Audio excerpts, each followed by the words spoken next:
Hello guys, আজকে আমি আম্মা খেয়েছিলাম। আমাকে করছি মানে এখন মাখাইনি।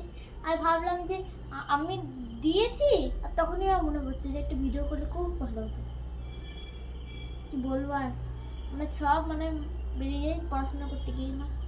এখানে একটু আম মাখা বলতে মানে একটু কাঁচা কাঁচা আছে, আর পাকা কিন্তু একটু কাঁচা কাঁচা আছে। বাজার থেকে আনলে যেরকম হয় একটু, তার মধ্যে একটু লঙ্কা গুঁড়ি আছে আর একটু লবণ আছে, চিনি একটু আছে। আমি চিনি গুঁড়োটা দিয়েছি বলে বোঝা যাচ্ছে না, এখানে চিনি গুঁড়ো দিয়েছি বলে বোঝা যাচ্ছে না।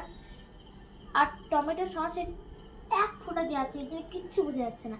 আমাকে টমেটো সসের শেষ খেতে বারণ করেছে, আমি মোটি হয়ে যাচ্ছি বলে। মা প্রচণ্ড বকছে, ওই জন্য আমি আর একটু বেশি খেতাম, কিন্তু মা বলে যে এত রাতে কেউ খায় নিয়ে বলে নিয়ে এখন মাখছি আমি। তোমাদের কথা বলতে বলতে আমার মাখাও হয়ে গিয়েছে। এবার বন্ধুরা খুব সুন্দর হয়েছে মাখটা। আমি লঙ্কা গুঁড়ো বেশি দিচ্ছি।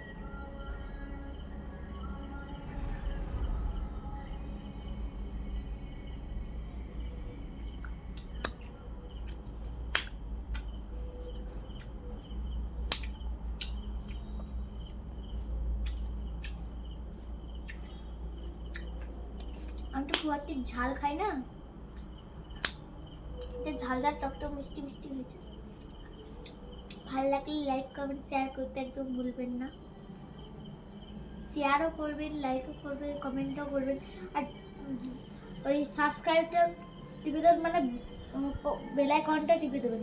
এর পাশে একটা বেল আইকন থাকবে না, একটা সোজা এগিয়ে থাকবে, ওটা টিপে দেবেন, এই সাবস্ক্রাইব বাটনটা। তোমরা খেয়েছো? কমেন্টে জানাও।